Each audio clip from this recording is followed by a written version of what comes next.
This is the speaker. This is Claire Kraft. Yeah. Hi, everyone.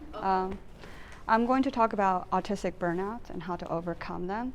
So it's going to be about a 10-minute-ish talk. I don't want to keep it too long because I want it interactive, so we can have Q&A afterwards. First, let's define what burnout is. I'll go from a broad perspective all the way to specific.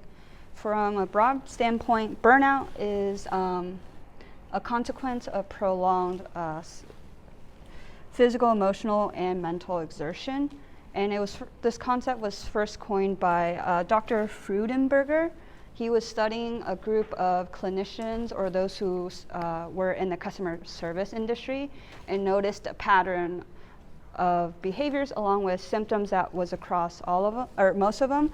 So he noticed that in his observations, they experience exhaustion, fatigue, frequent headaches, gastrointestinal issues, sleeplessness, and shortness of breath. And nowadays, we have modernized what burnout is by categorizing them. So we have something that's called work burnout, social burnout, and autistic burnout. I'll mostly focus on autistic burnout. For work burnout, it's basically you are overexerting yourself in the industry. And then social burnout is commonly used in the context of socialization. So introverts tend to be more easily overstimulated compared to extroverts. Introversion, extroversion is just about how you deal with stimulation and how you deal in social situations. So with autistic burnout, it is just related to autistics and our lived experiences. So it might actually combine the previous two burnouts as well. So the definition for autistic burnout is that it's a syndrome conceptualized as resulting from chronic life stress and a mismatch of expectations and abilities without adequate support. And I want to emphasize the underlying things: chronic stress from higher expectations and no support. And then the autistic burnout is characterized by chronic exhaustion, loss of function, and reduced tolerance to stimulus. So for it to be pervasive, it has to have happened in 3 months or longer. So I'm sure we've all experienced autistic burnout to some extent, as some of us mask to try to simulate with the neurotypicals or in school setting, church setting, wherever your circles are. And some consequences of autistic burnout are chronic exhaustion, depression, anxiety, deteriorating physical health, because if you lack the energy to meet the expectations, then some of the things will fall through, and physical health could be one of them, hygiene, and so on. And then also you will experience more frequent sensory dysregulation. So it just compounds over time. And then that pushes us into a traumatic three types of traumatic responses. We have fight, flight, or freeze. So fight, you're fighting the situation. Flight is you're just running away. It's so overloaded that you just run away from everything, drop all expectations, anything. And then freeze is where you're kind of like in a decision paralysis. You don't move forward, you don't move backward, you're just neutral. So let me give an example of what freeze might look like. So as a verbal person, I can communicate myself. It's very effortful. Now, if I'm in a stressful situation, I might have where my speech goes away. So it's like you literally cannot get the words out. So that's how the 3 different types of stress responses look. So how do we overcome, now that we know what autistic burnout is, what are some of the characteristics and burnout and symptoms of it, let's figure out a sustainable solution to get ahead of the autistic burnout rather than just recovering and reacting to it. So there are 2 parts. You need to deconstruct internalized ableism, and then you have to work on self-awareness. Now I'll unpack both of those concepts. With internalized ableism, let's define what ableism is. It's discrimination or prejudice against individuals with disabilities or just differences. So internalizing ableism means whatever society has stigmatized or discriminated us for, we might take that upon ourselves. So you might have gotten a lot of feedback like, oh, you're not doing well, you're failing, blah, blah, blah. So you get all these inputs from everyone who has different perspectives, and they all have their own agendas, own interests, and they project that onto you. That could be really confusing to parse through. So you might bring onto that trauma onto yourself and then turn it back around on yourself as well as other individuals in the community. So this is where we might perpetuate ableism.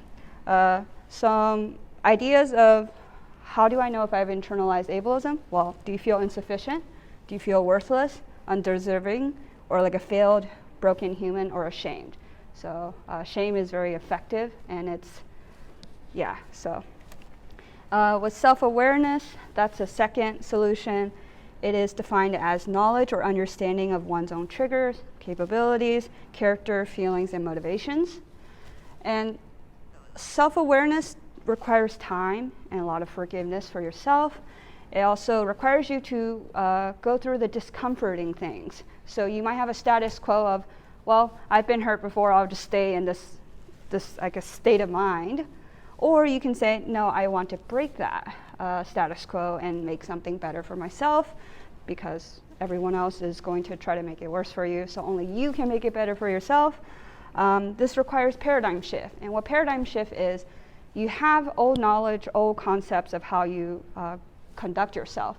Now, if you have new information and you might think, oh, okay, now I have new pieces to work with. So you pivot with the new knowledge that you've gained. That's what paradigm shift is.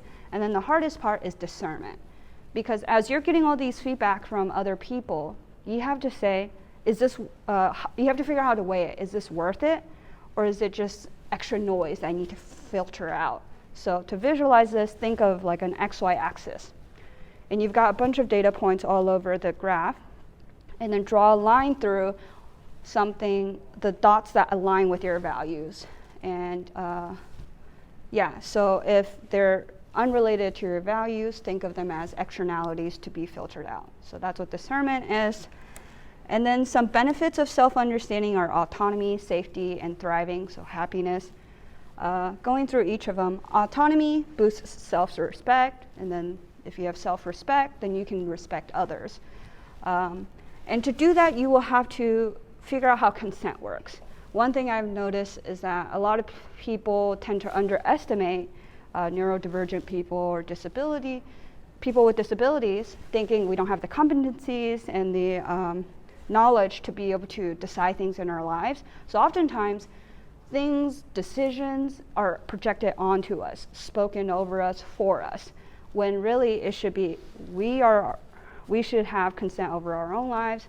And then safety, this is where it can boost survival. So let's say you're in a situation you're uncomfortable with, but you're doing it just merely to fit in or assimilate, you're actually hurting yourself. So to start changing that, you can say no, and then not subject yourself to these painful experiences just to appease someone. They're not going to remember at the end of the day. They might say, oh, good acting, and that's about it. You can say, you have the final say on your own desires. It's your own life. And then learn to say no, but not just say no. Say no and be firm in your decision, rather than saying no and then have someone peer pressure you or talk you out of it. That's gaslighting. So if you can be in front of the gaslighting and be really firm on your values and decisions, then it'll help others to also give you the respect that you have for yourself. So I don't know if that makes sense. And then some other benefits are, yeah, you're thriving, not just surviving. So to do that, you should allow yourself space to regulate. If you do need to mask in like works, because sometimes masking really isn't, it's a luxury to not mask. And then especially like if you consider other minority groups, like I would say like people of color, they have to mask just to assimilate with the white culture. And then on top of that, if you're autistic, that's double masking. So to not mask is a luxury. And that means if you do need to mask, allow yourself time to recalibrate your system. That might be doing your special interest. That might be secluding yourself from situations where you define as uncomfortable. And then have no shame in your safe foods. Oftentimes people say, oh, you're so picky. But it's not just about being picky, it's also this texture is just not working. You're like, you can't deal with it. So don't have any shame about eating the same comfort food. And then dropping expectations. You're going to get constant expectations from people around you. So why put those expectations on yourself, especially if they're unattainable? So know your limitations, know your strengths, and go off of that.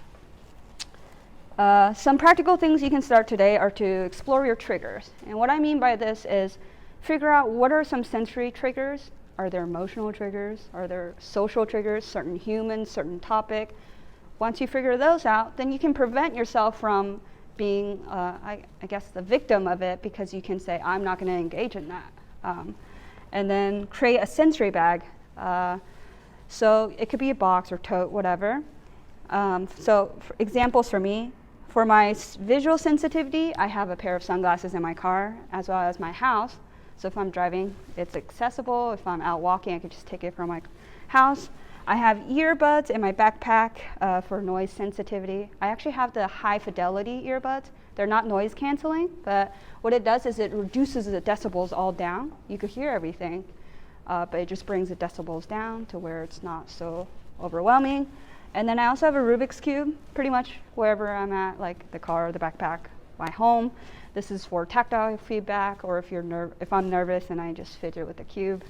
And then lastly, evaluate your strengths and limitations. This way you can be like the owner of your own life decisions rather than having other people telling you how you ought to be or how you should be neurotypical passing. So if you scan the QR code, it'll actually direct you to my Google Drive, which has autism resources. I have like PDFs and photos of some resources like books, TED Talks, and things like that. So if you open the PDF, just a note, if you hover over the contents on the PDF, it'll actually send you to the link I had attached to that photo. So yeah, that is it. Thanks for listening. Do you have any questions? I'm going to shut this off so it doesn't get recorded.